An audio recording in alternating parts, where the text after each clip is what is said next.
Hey everyone, welcome back to another episode of The Other Side of Addiction. I'm your host, Al Richards. We have the lovely Janessa Parks with us today, so thank you, Janessa, for being here. We want to say thank you to our platinum sponsor, Matter Behavioral Health, out of Mount Pleasant, 265 State Street.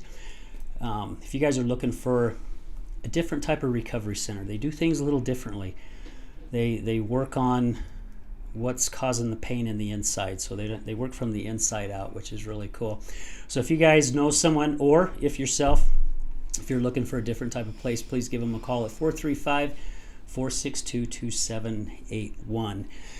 So we have a real special guest today, and I have to thank Darlene Schultz from USARA because I think she's the one that introduced us, if I'm not mistaken.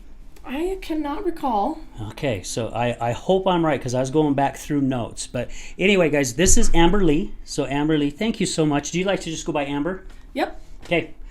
Thank you for taking time out. And we've been trying to set this up for a little while, haven't we? Yeah, I think about a month or longer. Maybe. Something like that. Yeah. I'm just glad that we had this opportunity to Me too. to connect and have you here on the show because when you and I contacted each other and you started telling me a little bit more about your story, I was just like, holy crap. I mean, a lot of our guests, right, Janessa, have gone through a lot of things, but we've not had a guest on our show that have gone through a lot of the stuff that you've gone through. So we just want to let our audience know right off the bat, because Amber let us know before we started recording. She's like, this could get into some pretty deep stuff and some stuff maybe some people don't want to hear.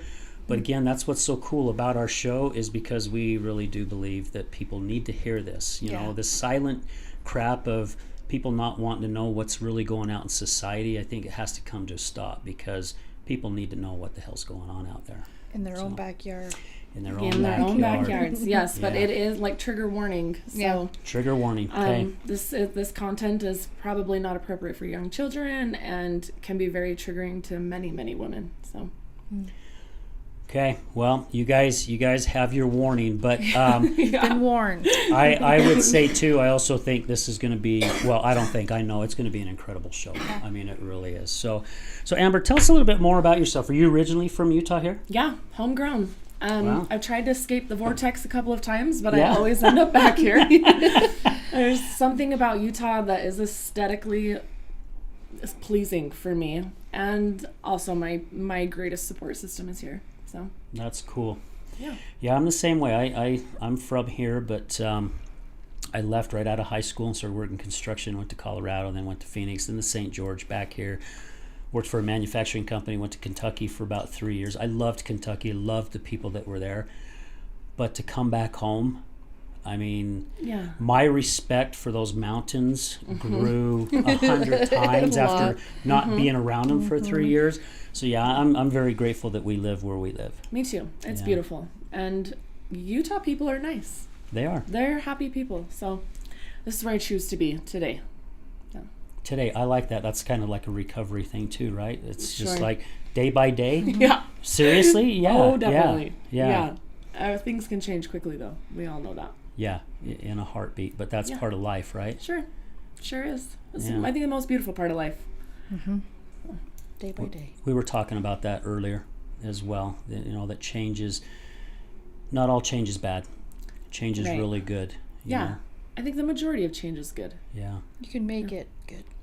You can make it good if Nailed you choose to. Yeah. Yeah. See, she's become a veteran now. God, yeah, she is on top of it. I'm loving it. Yeah. Correct. So both of us have been on the other side. You know, my wife has battled, the alcoholism, and your husband battled the sex addiction, and so we're both kind of like on the other side, but I don't know, it's like a lot of the people that come on and talk about their addiction or their life or thing, it's almost like the stories are the same, but they're not. So much relatable, but they're so unique. Yeah, unique. That's it, yeah. I mean, different ways to disassociate from, like, mental health and trauma, right? Whether it's food, gambling, drugs, sex, like, it's basically the same behavior, and the outcomes seem to be very similar, but they are unique. Yeah. Yeah. So tell us a little bit more about your story, because I know it's a different one, and we've given everybody the warning. Yeah. It's a different story. So I'm 38. Gosh, I think I'm 38. I just had a birthday. So you're still a kid. I thought I was turning 40. I thought I was turning 40. I'm not. I'm 38. I've got 2 sons. My oldest is perfect. My teenager, not so much. Oh. He used to be my favorite, but that's not the case anymore. I recently graduated from college with a computer science degree. Wow, good for you. That's awesome. We'll kind of go into the reason behind that. It was very intentional. It is my weapon today. Okay. Growing up in Utah was difficult. I never fit in the box, and I knew that immediately. It's kind of an in or an out crowd. Mm-hmm. Yeah. And I didn't fit in that box. So I explored relationships and not fitting in destructive ways.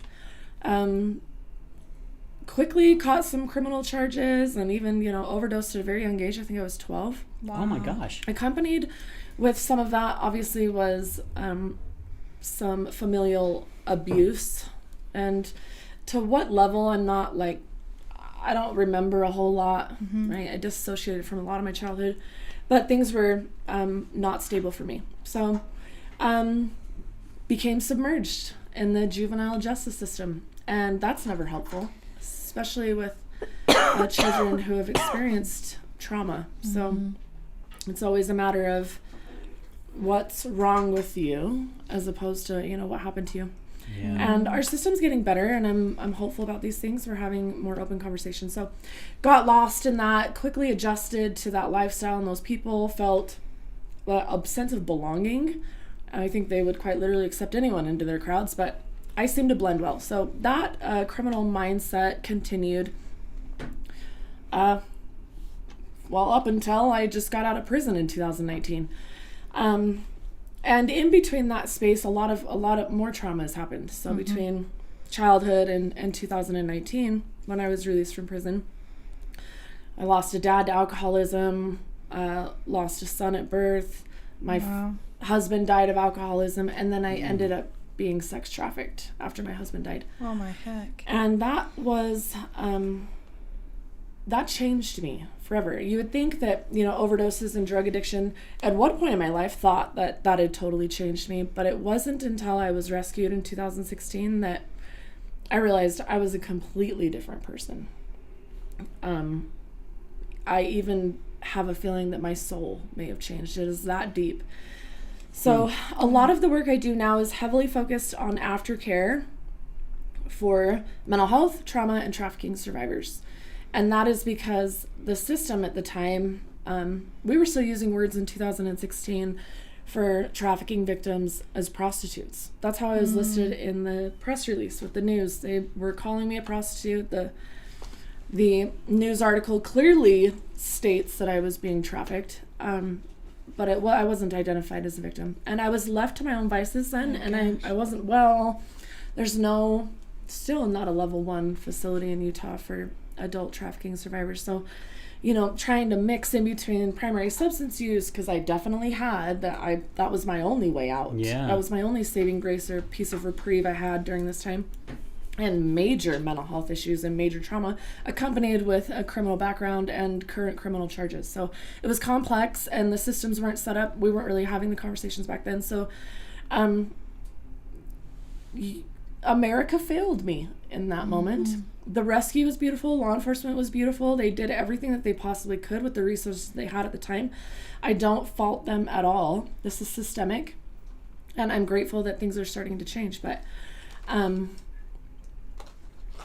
in that failure, being failed through that, and put in a far more dangerous situation after being rescued, I have made it my mission to start having these conversations, right, about what trauma actually looks like.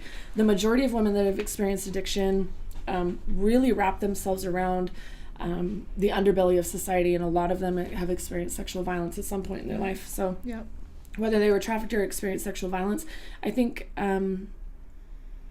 the response seems to be very similar, and that's something that I can relate with many, many women on today, and they are everything to me. Women relationships are everything to me today. I cherish them. I don't blend well with men. Sorry. Oh, that's okay. You're not my favorite. I don't take offense. Species. Yeah. I definitely trust women. There are some good of us, though. Yeah, there are some good guys. I mean, there's a lot of them. I struggle with it. I can imagine.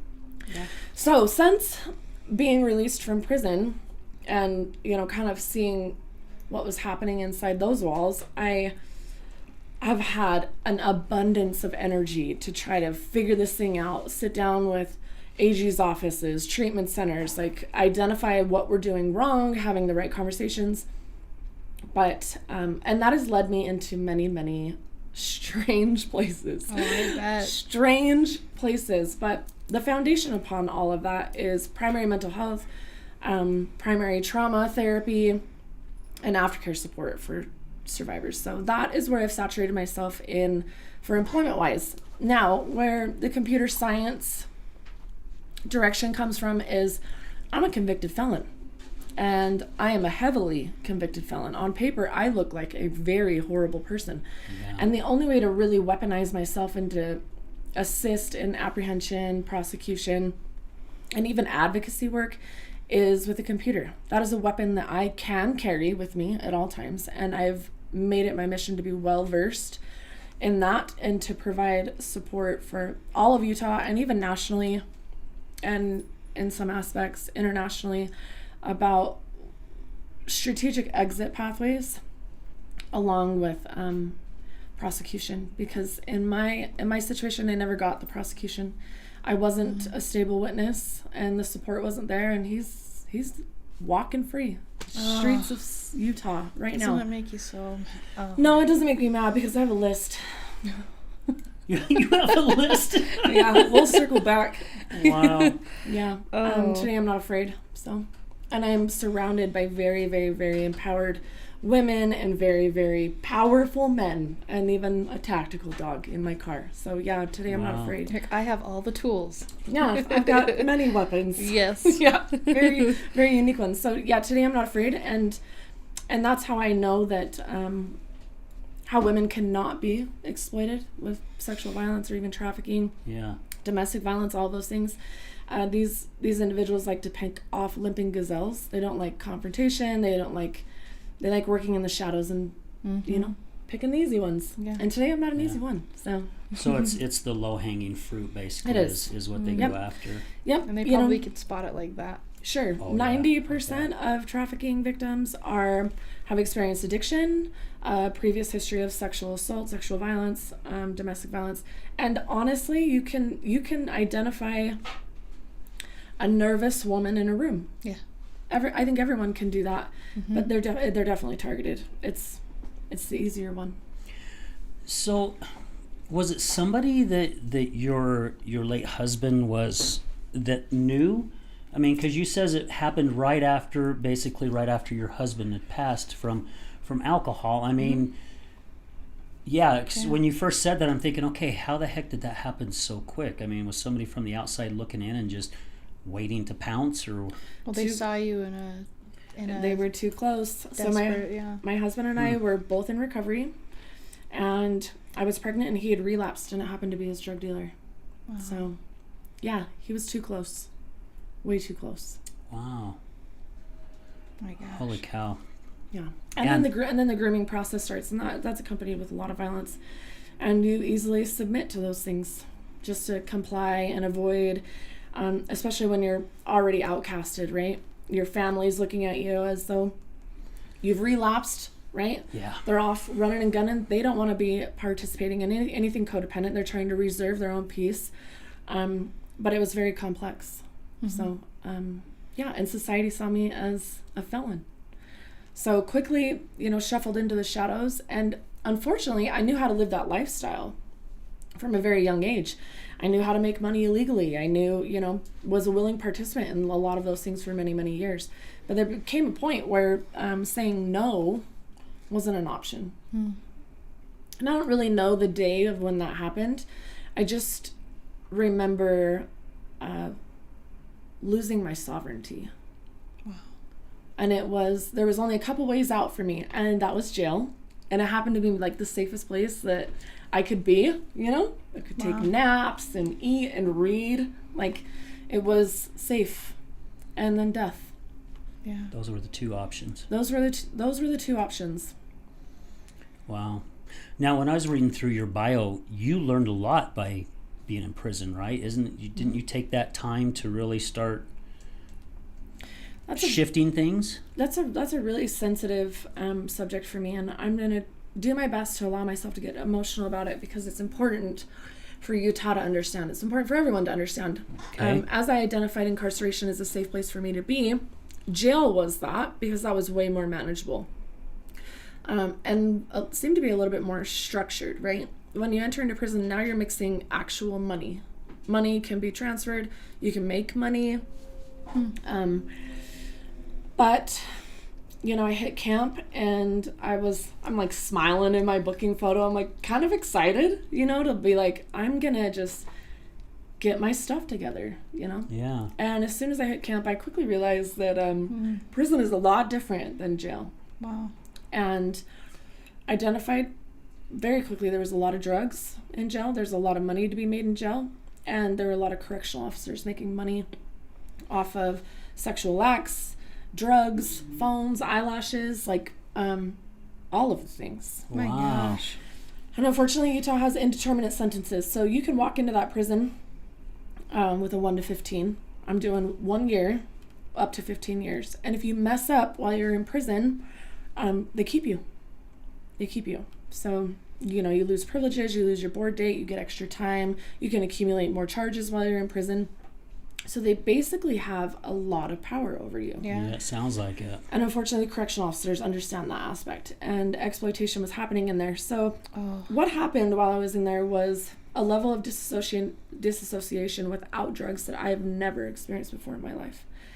And I went in deep. And there were times where I couldn't get out in my own mind. And I would lose time. You know, I'd be in like painful positions after sitting in the same place for hours and hours and hours. I begged for lockdowns. I loved rioting. The men did rioting stuff all the time. And I loved it because when my door was closed was the only time I felt safe. But I was left to my own mind and I had way too much time to think. Way too much time. And I wasn't going to leave that prison a victim anymore. I refused. And most of that might have been fueled from revenge. That this path I'm on quite literally could have been, well, I can say with like 99% surety, I'm not gonna sugarcoat it. Yeah, don't. This was birthed in revenge. And I thought about the system, how it was set up, how victims are treated, how we're unable to produce a stable victim, and so they're getting away. And these violent offenders understand that if no one gets on the stand to testify against them, they're dropping the charges. Yeah. So I've over and over and over for too long, 17 months, I thought about how I was going to do this. And I understood that I had enough like history and background and enough of like my own thoughts to know that I was mentally ill, I was traumatized, and I needed to get that support and stay quiet, stay in my lane, and do the work I needed to do. And fortunately, I had this beautiful family support system that was willing to support me in that when I got out. And that's what I did. And I focused a year of residential therapy, intensive outpatient, like did the whole thing. But I did plot and plan when I was in there. And all of it is in my head. I had never had to write it down. I had way too much time to think about it and memorize it. But the computer science aspect, the ethical hacking and programming, I know where these monsters like to play. And this is the easiest way for them to get into our households. They have immediate access to them because we have immediate access to them. Yeah. This is technology, and this is a big beast, right? And with the popularity of the dark web, people fully understand how to sidestep most of transparency when it comes to these things. And I mean, you've seen it even since 2020, right? Closing down the borders, we saw an influx of just deliveries right to your front door.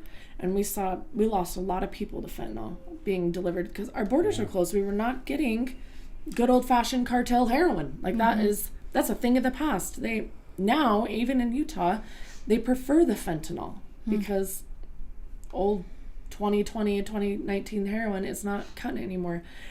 So yeah, it's an evolved beast, and that is my biggest goal today, is to, one, educate law enforcement and task forces, and to debrief police officers and attorney general's offices. But all of that is not worth nothing unless we can provide and present a strong survivor. And we are not going to get ahead of trauma against women unless we have very strong women who have experienced these things at the table. Yeah, educating. They have to be at the table. I can tell you all day long, and there's things that I'll always hold back when I'm talking to a man, right? I can tell you all day long, and you'll never fully understand. It isn't until we have survivor educators or women who have survived any sort of sexual abuse at the table, talking about what it looks like, what it feels like, where could we have intervened, at what point. There was many times I collided with subject matter experts, law enforcement, hospitals, over and over and over. We have to do better. We have to do better. This beast has evolved. We're talking about one of the largest industries on this planet. There's a lot of money. 150 billion. 150 billion? Mm-hmm. And that is, it's very hard to tell, right? Because the majority of it goes unreported. Wow. A lot of these people go missing forever. So it could be a lot more than that. Yeah, that's just what is obvious. Yeah, I can sell you cocaine one time. I could sell you her 10,000 times. Yeah. Mm-hmm. So, and they just get buried and buried and buried and buried in this society that we had set up, right? The war on drugs, the being hard on crime, and we're not identifying things properly. But that is changing, and I'm very excited to be a part of, organizations, both NGO and for-profit organizations, that are willing to have these conversations. I met a gal at Sober Days last September at the Gallivan Center. My friend TJ introduced me to her. I'm doing everything I can to remember her name. I can't remember if it was Summer or if it was August or something, but she works with the sex trafficking. January. Thank you so much. Love you, January. So it's January, and we were hoping to get her on the show, because when she started talking to me about it a little bit more, I was like in shock. Now, I have a friend who I used to work with at the West Jordan Chamber of Commerce, and his brother, worked for the FBI gang unit, and now he works a lot with Summer. Because when we started talking, January, she knows him very well. And I thought that was pretty cool. So when I was talking to my friend, I'm like, hey, I heard your brother moved past the gang stuff and went to the underground. And he's like, oh yeah, he's kind of like his new passion now is. But when January was telling me about this stuff, she's like, you will have no clue who a lot of even the clients or who the customers are. And she's like, you're talking officials from the LDS Church, CEOs, judges, police officers. It goes, it's so widespread. See, and I'm getting goosebumps even thinking about it, because I'm like, you've got to be freaking kidding me. It's spread out that much. And she's like, yep. So yeah, January is an absolutely amazing human. She's boots on the ground type, bridging gaps for victims to find exit pathways. I cherish her. I love her. I support Soap to Hope so much. She is an asset, but like I said, we are trailblazing this. And a lot of people have a really hard time having this conversation, right? Because it could be your neighbor, it could be your bishop, it could be your kid. Participating in exchanging money for even sexting, right? OnlyFans, like this is a big deal. Strippers, at any point could they say no? And what's going to happen to them if they say no? Probably get their asses kicked. Well, if there's any consequence whatsoever, they've lost consent, right? So there are a small majority of women who consent, but I even have a hard time with this word, right? Because as being an addiction, there's been times where I felt like I had to do things in order to not be sick, or to avoid, or to pay someone that I owed money to. Like, consent is a strong word, but boy, are there some gray areas. It's abused. Yeah. Yeah, it is not black and white. Consent is not black and white. Well, that's a good way of saying it. I would have never pictured it that way. Yeah. You Yeah. have to redefine it. Yeah. Huh. It's interesting how some words people kind of use flippantly and, you know, abuse it. And you're like, when you've had to learn it the hard way, and you're like, not that you get offended or anything, but it's like, it's hard to hear that, and you're like, you have no idea what you're talking about, you know? Yeah. I think America's doing the best that they can. Yeah. We have had a lot of setbacks over the past couple of years, and it makes me sad. We've lost a lot of good law enforcement officers, and I don't blame them. Yeah. They've been through a lot. However, what we know about these individuals is that they exploit our weak spots, and they will continue. And as we continue to have weak spots, that's where they're going to shift and move. Of course. Right? Anybody in a position of power over someone in handcuffs or in a cell, or you have the right to deliver more incarceration time, or, you know, gang violence, any of these things, you're going to find them in there. You will find these perps in there. This is where they're at. This is where they hide. This is where they played for a very long time. And as a society, we've tried to not look at it, right? Because it's been so hard to look at. But this was a very confined situation just, 10 years ago in Utah. You didn't have to look at it unless you drove down, one or two roads. And even then, it was just a matter of looking away. They look homeless. They're drug addicts, but not understanding the complexity of what was happening. And as we kept looking away, this thing has evolved, and it's big, and it's a beast that law enforcement is not going to be able to save us.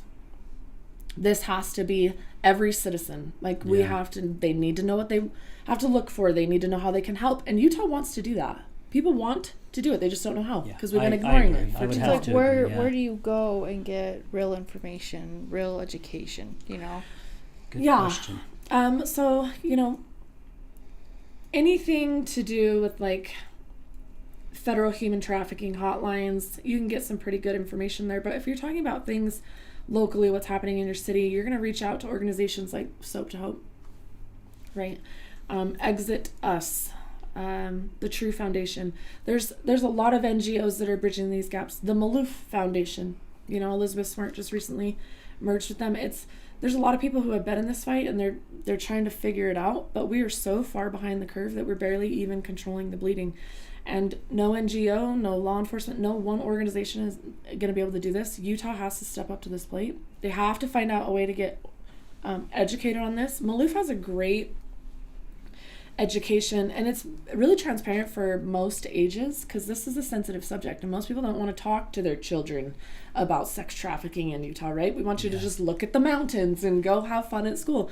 But it's in our suburbs. It is there. I'm pretty sure you've all, it is trickled down. Here we are. And that's why people are starting to wake up to it. But Maloof has a training called On Watch. And I think you can find it at iamonwatch.org. But it can translate to many different areas of trafficking or sexual exploitation. And prevention is going to be key. Education is going to be key. If we can teach our children what to look for, how perps act, we stand a good chance of them being able to sidestep some of this stuff. So Utah's seen a lot of success this year in the trafficking fight. There was a story that had made the news. A beautiful young girl was recruited off of her VR, her Oculus. And this man drove from across the country. Wow. Picked her up, and we had the AG's ICAC team respond to that. That's ACIC, Internet Crimes Against Children Task Force. They have a mobile command center, which is extremely helpful in these very tight situations where you have less than 72 hours to find this child. They're gone, yeah. You cannot be submitting documentation, technology, anything to a lab to be put in line for anything. You need to be able to operate, move immediately. You need to be able to travel with your lab. You need to be able to, have your programmers and all of it. You need to be on the move, following right behind them every step of the way. They found her. I know, I just got the chills. She's a very, very lucky girl. Was found in the back of a semi-truck in Wyoming. Oh my gosh. Oh my hell. So we're waking up to it. You know, this is happening. doTERRA is heavily involved with this fight. They fund a lot through their Healing Hands Foundation. It's something that they're passionate about. It's something that they open their eyes to, and now they can't close them. And that's the one thing I want to warn everybody about with human trafficking. There's a place for you, right? If you want to make outreach bags, or you want to like go boots on the ground, or you want to be part of investigation, aftercare. There's so many facets to this thing, right? Do not open that door unless you're fully prepared to never close it again, because you will not be able to sleep at night knowing that this is happening in your neighborhood and not doing something about it. So for those of you who, and I don't judge people who want to be in their bubble. I love your bubble. You can make love bomb bags at your house. You can make outreach bags. You can donate $5. You can participate in 5K runs, whatever it is, but you've got to be doing something. We need everyone here doing this. So this week, reach out, find someone who you can support and do something about it. doTERRA has an essential oil, which Yeah, it smells good. This is a different one, but they have a specific essential oil for trafficking survivors, and it's called the Hope Blend. Huh. And it's every dollar goes back to this fight. So The Hope Blend. The Hope Blend. Yeah, it's fantastic. I feel like those who choose to stay in their bubble and have their eyes closed, and then those who choose to educate, it doesn't matter which one you decide, you will be affected. You will know someone. You will hear about it regardless.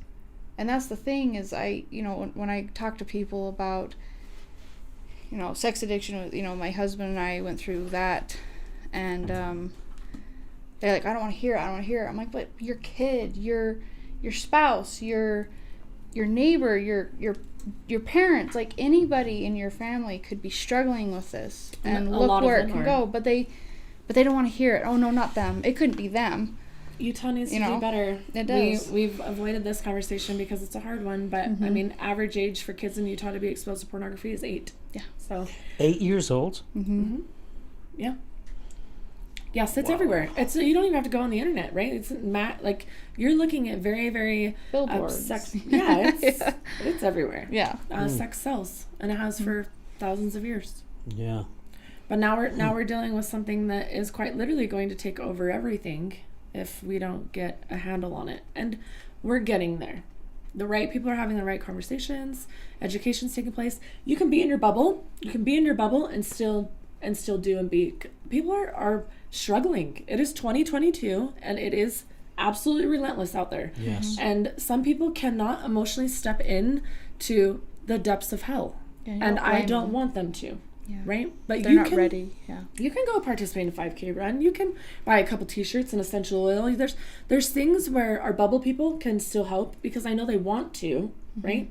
Everyone wants to. And if you don't want to, then welcome to the list. Welcome to the list. Yeah. You just made it on there. Yeah. It's either you're in or you're out. So, and there's many, many areas in which you can do that. It's not that you have to be out there hunting monsters, carrying weapons, and doing all this intense stuff. That is not the case at all. Well, and maybe not the time, but can be later on. Yeah. Yeah. Well, as you start venturing down that road, everyone has their own path. I'm not ever going to judge it. I always, in these things, like to acknowledge our clinicians in this valley. I know they've been through many, many issues, right? We're all really struggling as a race, like the humanity. But if you could sponsor one survivor, right? If a facility could sponsor one survivor, we might be able to start presenting strong, solid individuals who can help us get back in this fight, because it's going to be imperative that they're there. They know it, they've seen it, they're not afraid of it, they can read it in a room. Their information they have is invaluable, but we're not going to be able to get there unless they feel supported and there's a safety net with their community. Yeah. So, if you're a therapist doing even telehealth, if you want to, do some mentorship with a client, then we ask you to come to the table. And nobody's really getting paid for this work. Okay. I mean, our police officers aren't even really getting paid for this work, but we have a problem. They have identified our weak spot, and they are full blown. Like, we got a problem. Well, I loved what you said earlier, where you're like, they treated me as a prostitute, not a victim.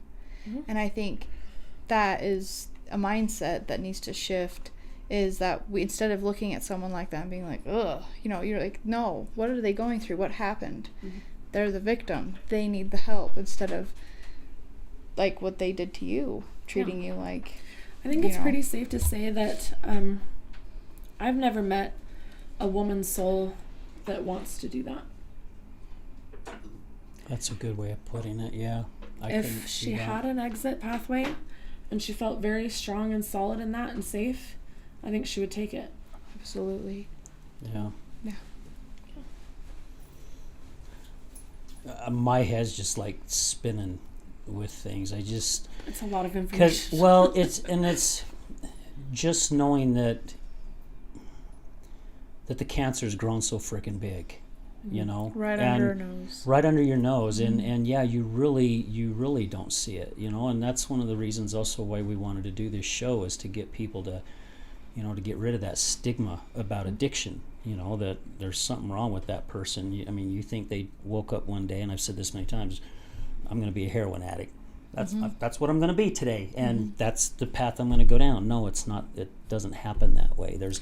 There's more behind it, and you said it. I wrote it down. What's wrong with you instead of what's happened to you? Yeah, I love that. Yeah.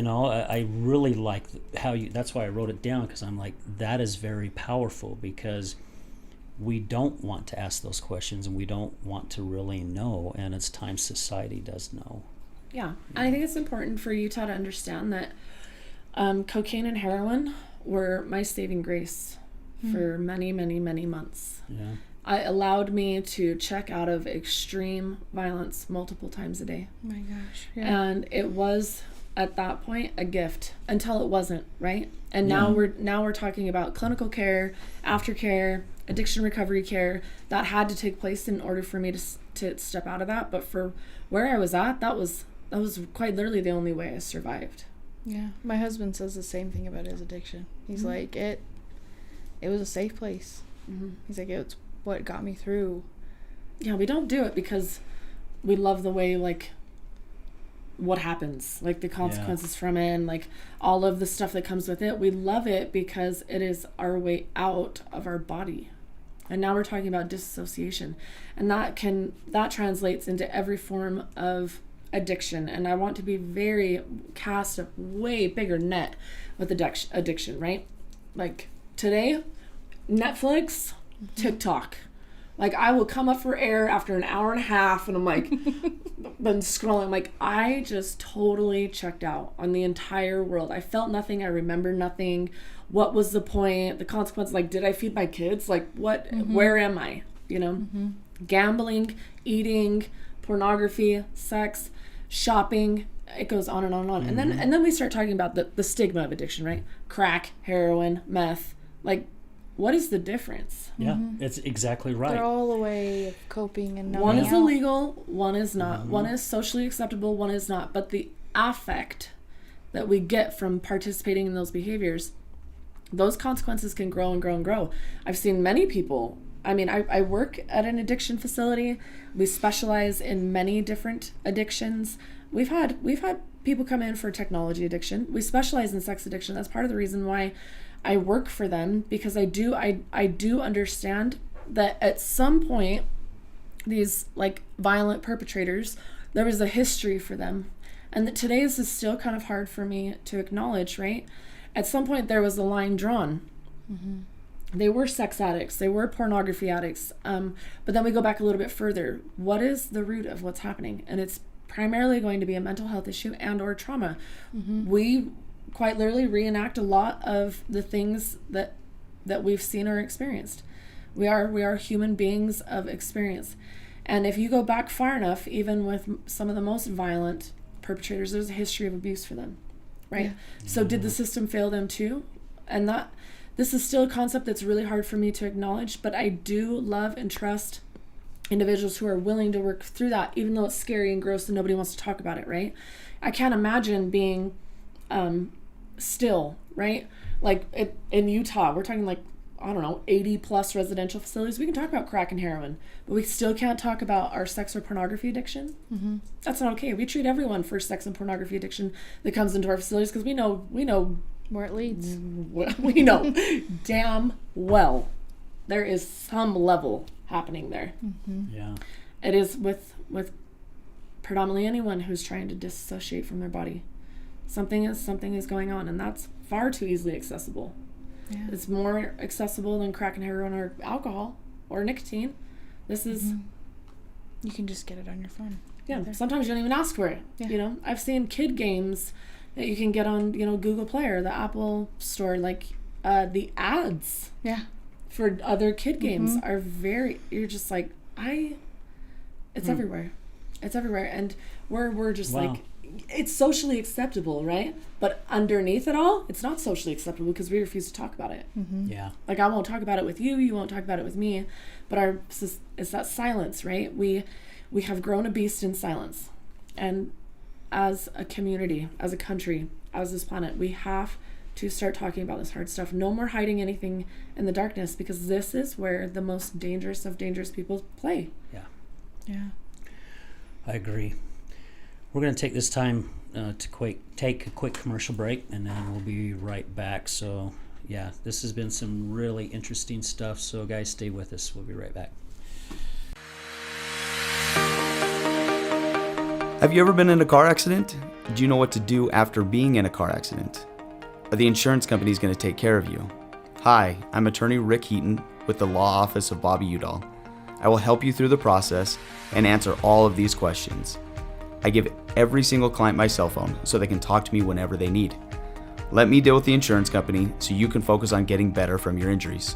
Call me at 385-330-0226. Again, my cell phone number, 385-330-0226. Don't call the insurance company first. Call attorney Rick Heaton at 385-330-0226.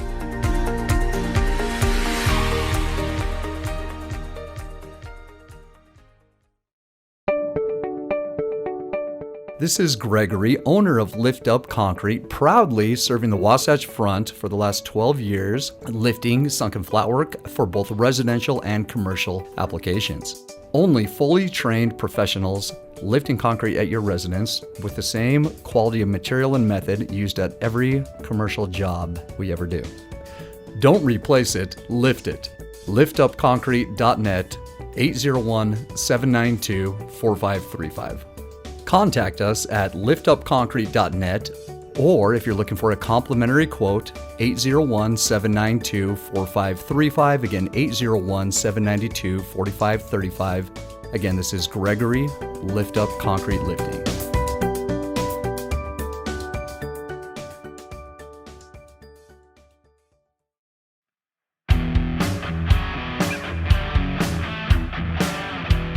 Hello, my friends. This is Brad Neufeld, and I want to thank you for tuning in to the Resilience Talk Network.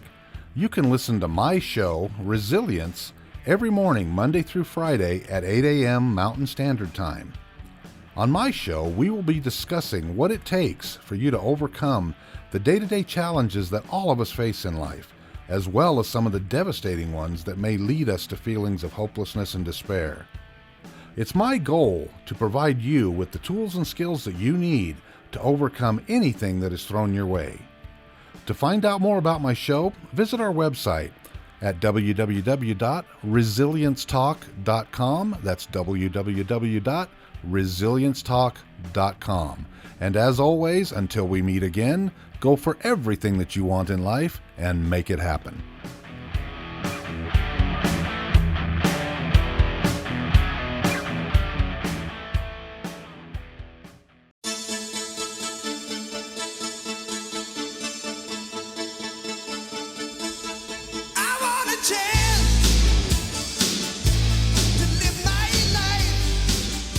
Hey everyone, welcome back to the other side of addiction. Again, we want to thank Amber Lee for taking time out of your afternoon to be with us. this afternoon. And again, we also want to say thank you to our platinum sponsor, Matter Behavioral Health out of Mount Pleasant. Reach out to them at 435-462-2781. Janessa, what do you think about the first part of the show? Oh, like you said, really heavy, It's but heavy. Yeah. oh my gosh, like Subject matter's intense. it is. And there's a lot of information. There's nothing I can do to train anybody fully in an hour's time. So yeah. thanks for letting me do a dump job on you. Oh no, I was telling Hal, I was like, I've been doing a lot of research on trafficking and stuff, and I'm like, you kind of have to build calluses for it. Mm-hmm. It's hard to hear, but like, I never want to be someone to be like, oh no, I can't hear it. I want to be able to be a safe, soundboard or landing board for them to come and talk to me, and not to be like worried about myself and how I'm feeling. I want to hear them and see them and help them, Well, honey, you're in this fight with me, and I love you for it. No. And I think we were even talking about this the first part of the show, but we all go through things in life. Some of us don't make it to that next path, and other people do. With all the stuff that my wife and I struggled through with the depth of her addiction. I mean, for us to still be together, you and Tyrell, the same damn thing. When a lot of people, outside voices, were saying, just, you deserve better, get the hell out of here. But where it's led us, this podcast started because of this, of her addiction. All the stuff that youth went through now has see, I'm even getting goosebumps because you're that person now who is stepping up to the plate to say, okay, this is where this shit's going to go, and I'm going to give everything that I can to lead it in the direction it needs to go. Yeah. And I think society, like you said, is slowly starting to come around, and they're starting to see this. And, it scares me. We have 2 beautiful granddaughters, and I mean, they're beautiful, and that's something that it's like I just couldn't imagine if something like that. I mean, I would go after the son of a bitch any way I can, and if I could find that person, they probably wouldn't be able to identify him after the fact. Dead man cannot refund. Yeah, You've got my support. Yeah, but It's dark, but it's true. But I get it. It is dark, but it is true, and I'm thinking somehow, some way, as things start changing. You said it's slowly starting to get there. But there needs to be some tougher crap happening to where, I'm going to say it, man, you catch somebody that's, sexually abusing little kids or whatever, man, frickin' cut that damn thing off and stick it in their mouth. I don't give a crap, because they don't deserve to frickin' be here the way I see it. And I know that's not my choice to make, but it's just so sad that somebody's taking advantage of somebody else for their monetized benefit, or however you want to say it, or for their pleasure, or it just it just really, between that and I got a little upset at the first show with like the drug companies and different things, and even though I know there are certain things we need that help a lot of people, but it's like I'm tired of hearing this stuff. When some people say, oh, nobody can be that bad, nobody can be that evil, and you're like, what? Yes, it can. They can, and there are, and they probably live a couple houses from you. Like, correct. Yeah. I think it's like where we stand right now as a society, right? It's 2022. We're having a hard time feeding our own babies. Like finding formula is a struggle right now. Well, it's because it's all at the borders. To think about rehabilitating, we're talking about something that we can probably not fix as a society right now. I don't think we have the time, the resources, any of it to even deal with it. So I'm with you, Yeah. Ship them to Mars, have them we've got to find something different. Yeah. However, it all stems from mental health and trauma. I don't think that they were born this way. Very few, maybe less than 1%. Yeah. But the rest of them, at an appropriate time, if an intervention could have taken place, a successful one, we could have avoided a lot. But it was in our not wanting to look at it that we've created a beast that now is out of control. Yeah. And it's sad. A lot of people agree with you. We're working at maybe 50% capacity with law enforcement in Utah right now. They're tired. A lot of good cops left. Yes. They're, checking out groceries at Costco or something, as opposed to being in this fight with us still, because the communities, we're not supporting them like we should have. Yeah. I want to say it right now, I'm not about supporting bad cops. I've experienced them, right? We've experienced bad cops on many different levels, but the majority of them were good. Yeah. And now they're overworked and they're tired and they feel unseen and unheard. And this is another great way for dangerous individuals to enter into this arena, right? Advantage. Because it's a weak spot. So we've got to do better. Oh my gosh. You know what blows me away is how we change our look on things so quickly. You know, when 9/11 hit, who were our heroes? Our first responders, the cops, everything that they did. They put their life in danger. And then all of a sudden 2020 hits and they're the biggest pieces of crap that's on earth. Well, they're trying to get rid of them. And they want to get rid of them. It's like, well, which one is it? You know, but I guarantee you, if something had happened in their family or one of their kids were abducted or whatever, and they're ones that say, oh yeah, let's defund the police, who are they going to call for help?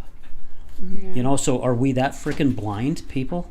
I mean, seriously. Well, it's like what you said. There's very little black and white. There's so much gray area. Yeah. It's majority, like 99% of it is gray at this point. And have you read the book, The Fourth Turning? I have not. I highly recommend it. I read it probably 4 times, and it is torn to pieces because I've shared it with everybody that I know. It's about America's cyclical behavior based upon generation. And as we get farther and farther away from the Depression or World War I or even World War II, right? Like there was a lot of valor and patriotism back then. And as we get farther and farther away from that, like this extreme privilege starts to creep up and people forget how bad things can be. And I mean, it's understandable, right? Like we are very, very, very spoiled human beings. Like we're struggling to get baby formula. Like that is shocking to us. Well, there's a majority of this planet who struggle with that every single day and have for generations. Exactly. So it's shocking to us, right? And we're behaving in this like very entitled way. However, like we have been the outlier in this for a long time, but it is right on our heels. Oh, and it's close. We have if I see Utah as the exact community who could pull this off. And if we can position ourselves doing aftercare properly, doing apprehension properly, doing exit pathways properly, not stigmatizing, using the right words, you know, victim as opposed to prostitute. That the verbiage was changed legally in 2016 after my rescue, but we could very much be the foundation upon which a lot of people will stand upon. Yeah. Because people are starting to wake up to it. And I know there's a lot of conspiracies that were thrown around in 2020 or maybe even before that. How I am grateful because it brought some sort of awareness, but it also really, really misconstrued what sex trafficking looks like in America. It's not like predominantly children, right? Children are exploited and abused, right? But trafficking in America looks like adults. And then we get thrown in that word consent, right? Because in America you could consent to these things. In some states it's legal. Yeah. So we're starting to wake up to it. So we do have a lot of educating to do for individuals because most of trafficking survivors, their chains are psychological. They're not in a cage with handcuffs and like whipped and, you know, transported around in like these underground alleys and things like that. They are right in front of your face. And some of them, towards the end of my trafficking, I was trafficked to very wealthy individuals. And you can't present skinny, bruised, track marks type of... Yeah. That is not their customer, right? So you've got to cast a wider net and how you think sex trafficking looks like. There's no doubt that the chains happen. It's rare, really rare. This is not a Liam Neeson film, right? That's what I was going to say, yeah. This is not predominantly what we're dealing with in this country. And if we cannot combat trafficking in Utah, we have no business trying to combat it nationally, let alone internationally. And you're talking about going into another country, which is dire, right? And getting these kids or women or boys or men out of these situations, and then what? What do you do with them then? Yeah. You can't take them. You can't take them over the border. Yeah. You can't kidnap these national kids. You have to leave them there. Likely to the same institutions that trafficked them to begin with, and now they're just in trouble. Because they were the whistleblowers. It would be much safer for them to stay in that situation and for you to have a strategic long-term plan put into place. Like I said, if we're going to do this right, we have to do it slow. Than to pull them out in some glorious rescue with a documentary and all, and then throw them back in. It makes no sense. And if we're not doing it in Salt Lake County, you have no business doing it in Indonesia. Yeah. None. Well, it's like addiction. Like you get caught with illegal drugs or alcohol while you're driving, and then you get sent to jail. But then, or like, what do they do with you after that? Mm-hmm. They just put you back in the same environment, same home, the same group. It's the exact same what thing. we've been doing for years, it hasn't worked, and it's proven that it's not working, but yet we still throw them right back on that same hamster wheel. We don't have another system right now. Yeah, we don't. We don't have anything. So we was at a credit union. I had to go make a truck payment, and Janan stayed outside, and she was smoking. And when I come out, there's this guy walks up to her, and he's got this white bag, and Janan's talking to him, and I'm thinking, does this guy freaking really got the guts? He's hitting on her, And I walk up, and Janan's talking to him, and he was asking for a cigarette, and so Janan gives him a cigarette. Well, she starts talking to him. He just got released out of prison, and he needed to go somewhere. I can't remember where it was, but he didn't really know where to go for a bus stop, or had to go to a hotel or something. But he was doing everything he could to stay away from where he knew he could get thrown back into the system. And Janan's like, hey, could we give him a ride down on State Street and at the bus stop? And I'm thinking, man, this is a gutsy thing. This guy just got out of prison. I don't really know who he is, but and we were talking to him. He seemed flipping nice as hell, and he started sharing a little bit about what had happened, and we're like, yeah, jump in the truck. We'll take you down, and and for him getting out of prison, he has nowhere else to go. Nowhere else to go. Why isn't there something? Why isn't there a place for these people that come out and they're wanting to change their life? Why isn't there somewhere that they can go where they know they can have food and shelter and have people there to help lead them in the right direction? I mean, he was just thrown back out on the streets, and what happens to the majority of them? They go right back to what they know, which turns around and puts them right back into the system again. And that's another thing where I have an issue with, and it goes back. So my wife has a little bit of a record from back when she was in the depths of her addiction. She's been let go from 2 jobs because of her background check. She's been refused 2 jobs because of background check. So Only now 2? I'm sure it's more. Well, and probably, and that's just the ones who have actually stepped up and said, this is the reason why we can't hire you. Yep. Okay? But that's an issue where it's really starting to bug me. And I know Amy, I think her name's Amy Griffith, I know she's working on that. She's been up at the Capitol and talking, people saying, hey, this is who I was then, that's not who I am now. But society, we're out here driving around, go downtown, and you're looking at these people that are drunk or high, and you're like, why don't you get your shit together? There's something wrong with you, and blah, blah, blah, whatever it is. But there are those people who really want help. They really do. They want to get out of where they're at. You get the ones like my wife who has worked her butt off to get herself sober, get back into society, be somebody that's giving back. She wants to get back into the workforce, but no one's given her that chance because of her past half. Again, so a lot of those who battle those things are going, okay, well, no one wants to give me a chance, so I'm going to go back to where I'm going to go mask my pain again. And they turn around, they go right back. So it's like this whole vicious circle, and it's time this shit stops. And with what you're doing, this fight that you're doing, man, I take my hat off to you, Amber. I mean, seriously, I'm getting emotional talking about it because it's people like yourself who are taking that extra step to say, okay, enough's enough, and hopefully through this podcast and other podcasts, we can get that message out, you know, and get people to start thinking, start ringing those little bells a little bit, going, oh my gosh, am I one of those who are just doing this? You know, Put my blinders on. yeah, putting the blinders on. Yeah, there's a lot of hurdles, and I see a lot of people coming out of prison, you know, hungry, nowhere to live, no support system, right?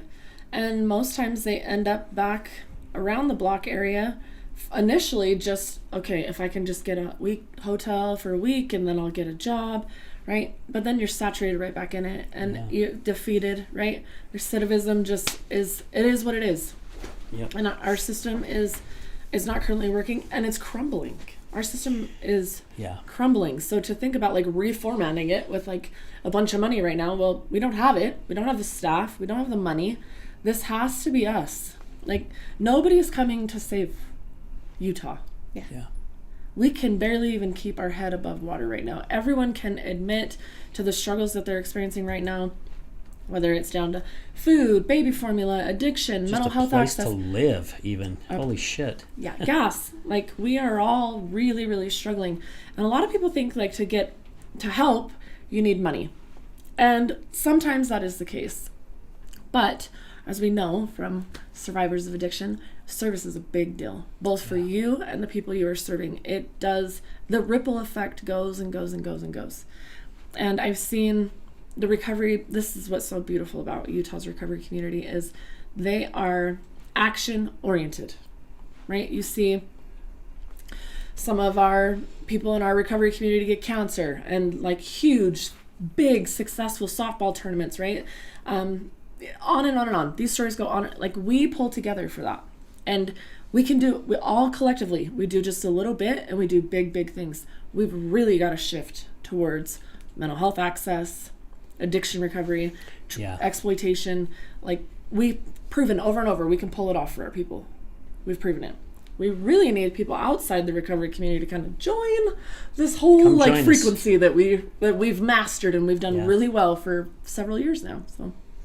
Yeah, and one thing I want to add, and I'm kind of adding this in when I do my public speaking, but the people that I've met on this show who have battled with recovery, they are some of the most incredible individuals that I have ever met in my life. And I think, Janessa, you're even kind of seeing that. I mean, some of these people that we've had here when you've been a guest co-host, it's amazing. They're God's people. Sure. They are definitely God's people. You know, and I've even shared many times at an AA meeting that I went to with my wife, you know, a guy got up and got his 10 or 15, 20-year chip. I don't remember what it was. And he says that he thanks God every day for making him an alcoholic. And of course, when I first heard that, I leaned over to my wife and I'm like, that guy's effing nuts. You know, why would you thank God for that? But now that I've been involved with this, now I get it. And it's because he sees how life is supposed to be lived. Yeah. And it's really helped me, and I think it's helped Janessa, and it's helped other people that have come into this studio. They are the most amazing and just incredible, inspiring individuals I have ever met in my life. And those are the type of people I like to surround myself with, because they make you better. You know, that's how I see it. They make you want to take action. Yeah. And there's a lot of gratitude that comes with privilege, right? Oh, yeah. And a lot of people who have survived addiction, just to breathe and to have freedom and not have chains and be locked in a cell is all you need to be happy. You know, so it is about giving back. It is about surviving with very little. So having the car with the driver's license, having the car with the driver's license and automobile insurance, you're just like blown away. It's absolutely shocking. So yeah, we all know who Jesus kicked it with. So yes, I like that. They're our people. Those are our people. Yep. Jesus Absolutely. Yeah. Well, guys, we're going to stop for a real quick break, and then we'll come right back and wrap this thing up. Good morning, this is Leticia with Computer Hospital. We are your computer repair experts for both PC and Mac. We are your community resource for all of your computer repair needs. What makes us different is that we want to fix your computer. We also do free diagnostics. We charge a flat rate labor, which means that you won't pay by the hour. All of our computer repair is done in-house with a fast turnaround time, and same-day service is also available. Feel free to stop by anytime without an appointment. We're located in Sandy at 8721 South State Street. Again, that's 8721 South State Street. Or call us at 801-987-3993. Again, that's 801-987-3993. This is Leticia with Computer Hospital, and we look forward to seeing you soon.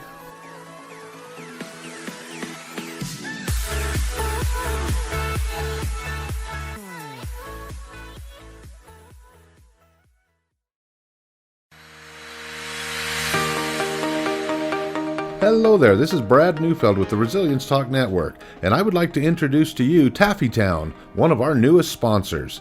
Let me introduce you to Derek. Hi, I'm Derek from Taffytown. We're proud sponsors of the Other Side of Addiction podcast. Taffytown is a family-owned and operated business still operating in the Salt Lake City area for over 100 years. We manufacture some of America's best saltwater taffy. What makes Taffytown stand out from all of the others? We have a unique recipe, a whipped-style recipe that incorporates egg whites, evaporated milk, real sea salt. It's a unique product that is flavorful, melts in your mouth, and the best part is we probably have a flavor for anyone's liking, a flavor for any reason, for any season. We have unique flavors like chicken and waffles, maple bacon, frosted cupcake. New this year was a pineapple ghost pepper flavor. That's awesome. Where can people find out more about Taffytown and all of its products? You can check all of this stuff out. All of our products are available for sale on taffytown.com. We ship for free from our website, so all of our pricing on there is shipping included. Oftentimes we offer special promotions and discounts to our loyal customers, so do be sure to sign up for an account, and we look forward to seeing what we can do to make you smile with our taffy. Where are you located?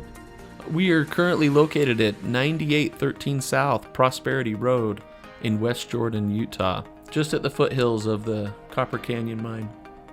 Derek, taffy has always been a great gift to give. What are some of the creative ways Taffytown can help say thank you to others? Yeah, if you're looking for gift ideas, whether to say thank you to friends or family, or maybe to your clients after such a difficult or successful year that you've had, you could look no further than to get a gift idea from taffytown.com. We offer pre-packaged gift boxes that say that it's saltwater taffy from the city of the Great Salt Lake, and it tells a little bit about the history of our community and making candy for so long. You can also do customized gifts to pick out just the right flavors or colors of candy for that special someone, and deliver even a personalized message in that box to them. So please feel free to check out taffytown.com for any gift ideas this season. Thank you so much, Derek. Please visit taffytown.com, that's taffytown.com, to find out more about the products and services that Taffytown offers. You won't be disappointed.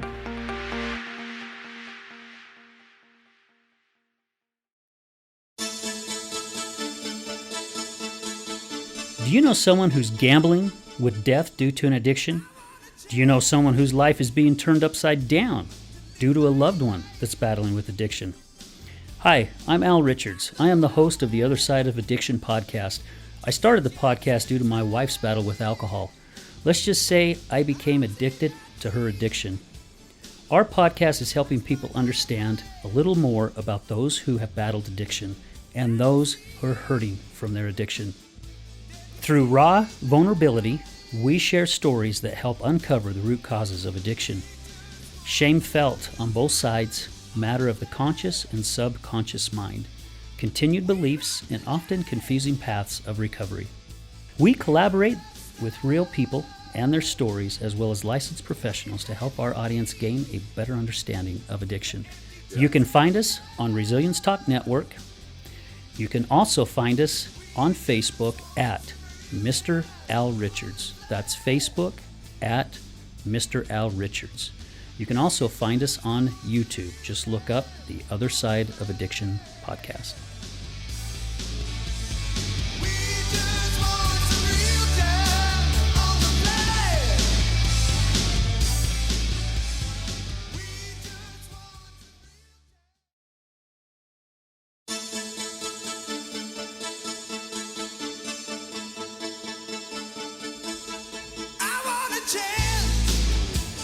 Hey everyone, welcome back to the other side of addiction. Again, we just want to take this time to say thank you to our guest, Amberly. Thank you so much for being here. My pleasure. I want to say thank you to Janessa for being here. Absolutely. My wife's here in the studio with us today, and thank you to Sylvia for being here and helping us out. Resilience Talk Network, and again to our platinum sponsor, Matter Behavioral Health, and to all our other many sponsors. Guys, if it wasn't for you, none of this would be happening. So thank you for your love and your support, and for believing in what we're doing here. And again, guys, when you see these podcasts, share it with just one friend. Just one friend. Pick somebody that you think really needs to hear what you just heard. Just share it with one friend, and then ask them to subscribe, because that really helps us out. And it helps us build our audience so we can get this message out to more people, which is very important. And it doesn't matter what type of addiction it is, or even if it's the sex trafficking or whatever it may be, guys, it needs to be shared. We need to get it out there. All right, so Amber, my gosh, this has just been such an incredible show, a phenomenal show. I haven't used that word in a long time. Brad and I was just talking about it the other day. Is there something that you would like to share before we sign off here? I know Utah well enough to know that they want to do something about this. Utah is saturated with good people. I encourage you to reach out. Whoever it is that you need to have the conversation with, do that. I'm willing to provide an email address for people who want to get involved or even ask questions, but share this information. We all know it's here. Mm-hmm. You know, it's reached the point of the mountain, so yeah. it's came our way, so it's time that we do something about it. Otherwise, we're going to lose our youth. We're going to lose a lot more than that, but we're definitely going to lose our youth. And I don't wish that upon anybody. I'm working a case of a missing minor. Her name is Candace Harris. She's been missing since July 15th, 2021. Candace, your family loves you. We have an exit strategy prepared for you. If you hear this message, please reach out. Your family cherishes you, and you have an army behind you. So if there's a way that we can get this girl unburied from Utah, we should do that together. She matters. And you said they can look up Candace, and it's Candace with a K, Kandisharris, right? Yep, so they can look it up. So if you guys are wanting to see who she is, please check it out. Yeah, you'll definitely get tons of Google hits on her. She matters to a lot of people, and she's in a lot of danger. So we need to bring her home. Wow, I love it. Okay, is there anything else? That's it. That's you it. You guys have been so great. Oh I could do this every day. I know. So could I. Me too. This has been amazing. Yeah, we should do it every day. That's definitely one of our goals is to spend more time and doing this. And you got here. We would definitely love to have some people from your organization. Even if January, I spoke with January last year, I think it was October. She said she was actually interested in coming in, because we want to help, and I'll have to see if I can find her contact information. If not, I know my buddy TJ has it. Giving him your phone number. Yeah. Because again, it's this stuff. It needs to be told, and the more it gets out on podcasts and different things, it's more and more people are going to hear it, right? It's just a pebble being dropped. January is doing phenomenal things. It'll really, really help our community understand what it takes to get into this underbelly, create trust, and exit pathways. She's fantastic. Yeah, I thought that same thing just for the short period of time that I spoke with her. Yep. Good for her. I know, she's great. Yeah. All right, guys. Hey, again, thank you to everybody. Thank you to all our other sponsors. Thank you to Resilience Talk Network. Thank you, Amber, again, for being here. Janessa, this has just been a great show. Guys, we're going to leave you with this, as we do at the end of every show. Remember, addiction is giving up everything for one thing. Recovery is giving up one thing for everything. We're out.